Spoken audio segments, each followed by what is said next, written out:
Salve, galera ligadas no canal Beleza dos Dados. Como é que vocês estão? Tudo bem com vocês?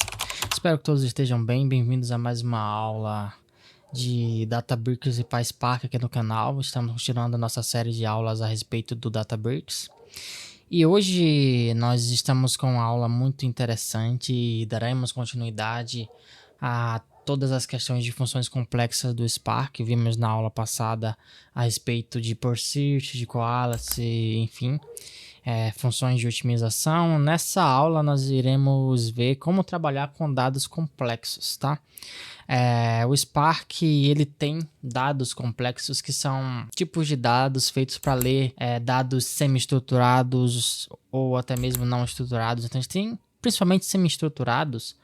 Nós temos aqui algumas maneiras de lidar com esses dados, maneiras de você estruturar esses dados, retirar de array, colocar em array. A gente pode usar algumas funções bem interessantes que veremos nessa aula. Vamos para a aula. Nós podemos começar essa aula definindo aqui os tipos de dados complexos. O PySpark também permite que você trabalhe com tipos de dados mais complexos, como arrays, structs e maps. Vamos ver como manipular esses tipos. Então, o primeiro tipo que a gente vê é manipulando arrays. Você pode usar a função array para criar arrays e função como explode para explodi-los, transformar cada linha do array, cada item do array em uma linha, tá? E vamos para o código porque aí fica mais fácil de vocês entenderem, tá? Então, para isso a gente vai importar as funções das funções do Spark, a função array e a explode para a gente entender de pertinho aqui. Então vamos lá. Eu vou colocar aqui from PySpark.sql.functions, tá? E vou importar duas funções, a primeira vai ser array e também a função explode. Beleza? Agora a gente precisa, vou até comentar aqui, criar um data frame test, tá? E nesse data frame test a gente vai simular um data frame com arrays dentro das linhas, tá? Isso, trabalhando com dados, principalmente oriundos de API, é comum nós obtermos esse tipo de dado. Então, por isso é preciso que nós aprendamos como utilizar, tá? Então, beleza, eu criei aqui a primeira linha. As outras linhas eu vou dar meio que para acelerar aqui. Eu vou até, com certeza a parte vai estar acelerada no vídeo, tá? Então, aqui eu posso colocar Maria. E aqui eu posso colocar José. Beleza? Só 3 linhas já basta. Vou só tirar essa última vírgula aqui. Preciso também fazer colunas, então colunas vai ser igual. E aí a primeira coluna é o nome, tá? E a segunda coluna são, posso colocar aqui pontuações, né? Pontuações. Ok. Agora, nós precisamos criar nosso data frame. A gente já tá, já faz isso há bastante aulas aqui na nossa série de vídeos, tá? E vamos lá, def vai ser igual a spark.create data frame.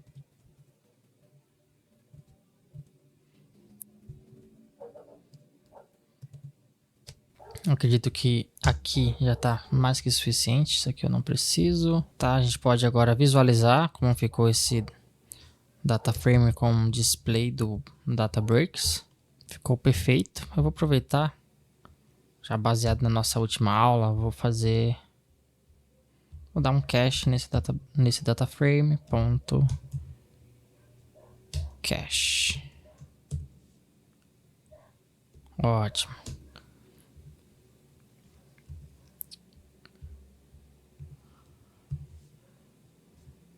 Tá? Continuando aqui, então a gente tem um data frame que tem duas colunas. A primeira coluna nomes e a segunda coluna nós já temos o que a gente chama de array type, tá?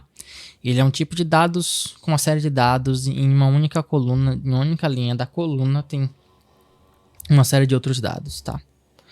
E a gente já vai ver o poder da nossa função explode para transformar esse data frame. Então vamos juntos Eu posso vir aqui do data frame, né? Chamo meu df, coloco df é igual a df.with,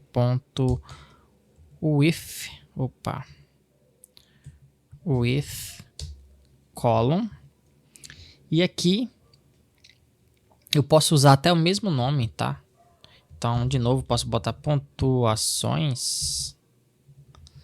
Só que agora eu vou aplicar o explode nessa coluna, tá bom?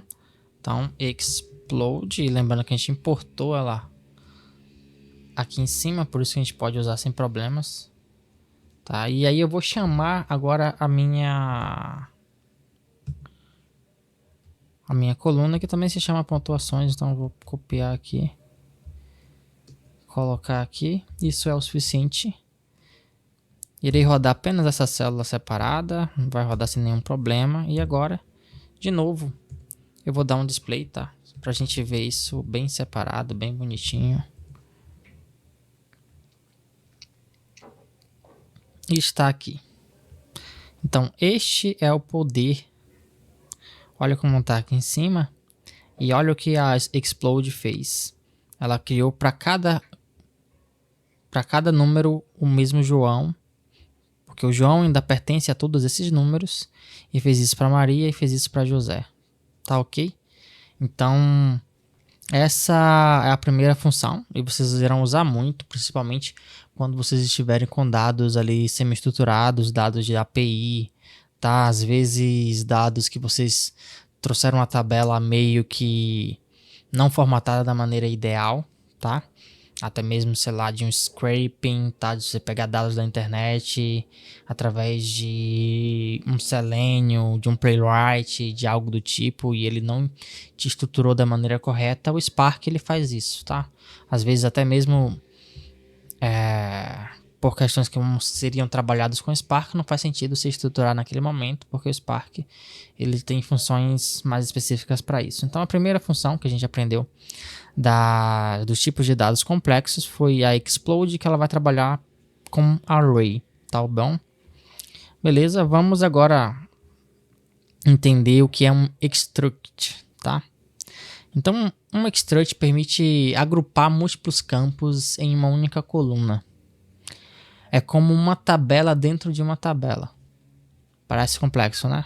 E, de fato, é um pouquinho, mas nada que um bom estudo sobre ele não nos faça entender. Então, aqui, eu vou aproveitar que eu já digitei, eu vou pegar isso aqui. Tá? Sempre lembrar de importar as funções. Aqui eu vou apagar array e vou apagar explode, porque não é do meu interesse. Do meu interesse agora é struct, tá bom? E aí agora eu vou precisar criar uma coluna com esse tipo de dado, tá? Não é muito complexo, porque eu já tenho um data frame, então basta eu criar uma nova coluna. Para isso a gente já sabe que os arrays, que os data frames no Spark são imutáveis, então a gente sempre tem que colocar df igual a df e vir com a with column, que nos oferece essa possibilidade de criar uma nova coluna a partir de outras colunas, ou até mesmo a partir de valores fixos, né? Você poderia muito bem usar a função lit para isso. Então, pontuação, de novo, então, nome pontuação, vou botar uma vírgula aqui e vou chamar struct, tá? E agora, eu posso vou chamar aqui dois valores, tá?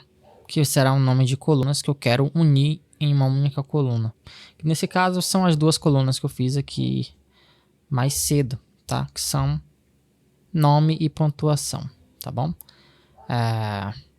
Vou continuar chamando a coluna do mesmo jeito que eu estava chamando, então nome, tá? Ótimo. Eu acredito que pontuação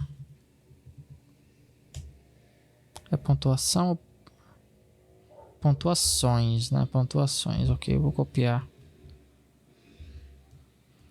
Beleza. Por enquanto, apenas isso. A gente vai rodar essa célula e já vai criar outra célula abaixo, né? Então, rodo, aperto, pressiono ESC e depois pressiono B para criar uma nova célula. Eu vou dar um display para vocês entenderem como está esse data frame agora. A gente tinha aplicado já algumas coisas específicas aqui e agora olha o que está acontecendo aqui. E muitas vezes quando você for obter dados de API, eles podem vir dessa maneira aqui. E é muito importante saber como tratar esses dados, tá bom? Então vamos lá, já temos o cenário de exemplo, tá? E claro, a função struct você pode também necessitar padronizar nesse tipo de informação. Você percebe que é quase como se fosse um dicionário aqui, né? Então, se você precisar, você também pode usar ela para isso. Então, beleza, Ozzy, nós deixamos a função nesse tipo de situação. Como eu consigo extrair esses dados novamente? Vamos fazer isso aqui que eu acho bem interessante. Agora que eu apliquei a função struct e eu tenho um elemento struct aqui, eu preciso também ter uma maneira. Imagina que você pega esse data frame com esse tipo de dados. Você fez uma requisição e aí vem dados comuns. Considere esses outros nome, pontuações, outras informações. E aqui informações exclusivas que você precisa e você não pode deixar desse jeito. Você não pode escrever em uma tabela delta, você não pode exportar como CSV dessa maneira. Você não pode enviar para relatórios, seja em qualquer ferramenta de BI dessa maneira. Então, é preciso ter uma solução para esse tipo de dado. Então, aqui eu vou desenvolver uma maneira de nós trabalharmos esse dado. Mas antes, vamos conhecer a função maps, o tipo de dados maps também, tá? Porque esse tipo de dados também vai dar uma visão mais ampla quando nós formos aplicar esse tipo de informação, beleza? Então, trabalhando com maps. Um map armazena pares, chave e valor. Você pode usar maps para armazenar dados como objetos JSON, tá? E acredito que vocês conheçam o JSON, mas o JSON também se parece um pouco com essa estrutura, tá? Ele vai ter o nome, ele vai ter essas chaves, parece muito com o dicionário do Python, onde vai ter chaves e valores, tá? Correspondentes dessas chaves, ok? Então aqui a gente pode de novo pegar aqui o PySpark.sql.functions. Só vou apagar o struct porque a gente vai precisar de duas. Vai precisar de create map, vírgula lit, tá? E lit a gente já viu em aulas anteriores e serve muito para a gente conseguir adicionar um valor fixo em uma série de linhas, tá? Então aqui vamos em def, vamos criar uma nova coluna. Essa coluna vai ser o with, né? Vamos usar de novo a função with column. E aqui a gente vai vir colocar atributos.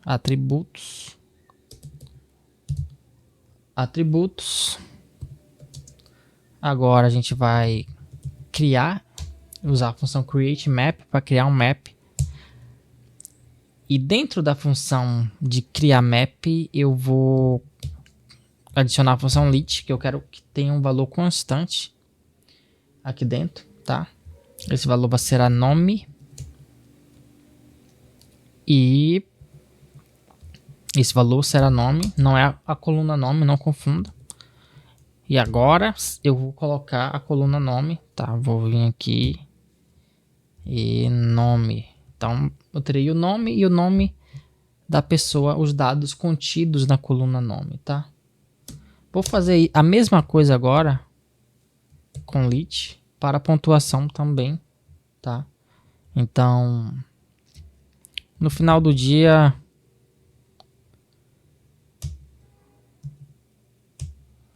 e eu preciso também porque eu coloquei diferente lá, né? Eu coloquei pontuações. Então, ficar atento a isso, para não dar erro aqui.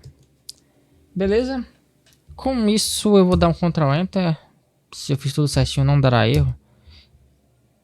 E de fato eu só vou descobrir agora quando eu rodar de fato o código. Lembro da Lazy Evaluation do Spark. Ok, de novo nós temos dados muito semelhantes aqui, tá? Onde eu consigo encapsular esses dados de uma maneira otimizada, de uma maneira leve, porém fica muito estranho para nós humanos ler isso. Para máquinas é bem tranquilo, mas para a gente fica muito difícil de entender, tá? E aí que vem, né, a grande questão de como eu posso trabalhar com esses dados, né? Como eu posso trabalhar com eles, visto que desse jeito não dá. Então vamos lá, vamos fazer um novo data frame aqui, e ele vai ser df extração. Vou colocar assim, vou até colocar extracão aqui, porque para não ter problema. Ok, eu vou vir de df.select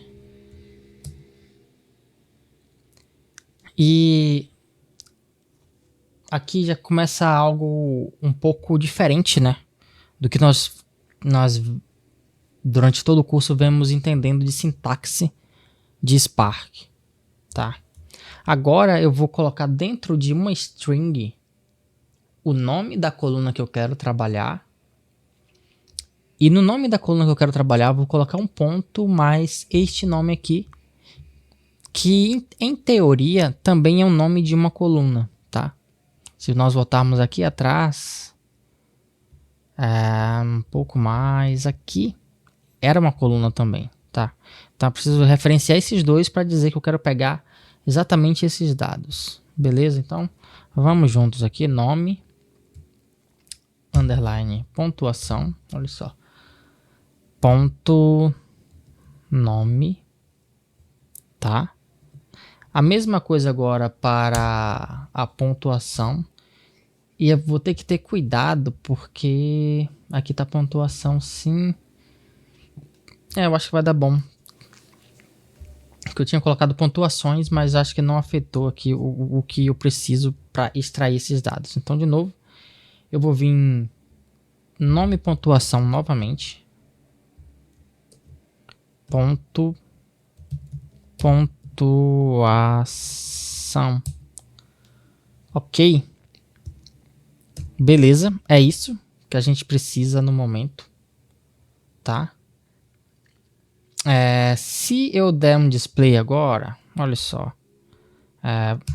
não tem problema nenhum se a gente for fazendo isso por camadas, né? Vamos lá, vamos dar um display, um Ctrl Enter para rodar aqui. Demorou, vamos ver o que aconteceu. Eu devo ter errado alguma coisinha. Eu dei um select.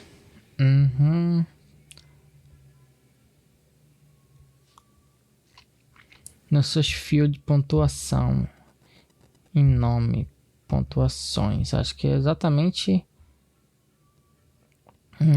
Deixa eu ver aqui. É verdade, acho que o problema está aqui, será?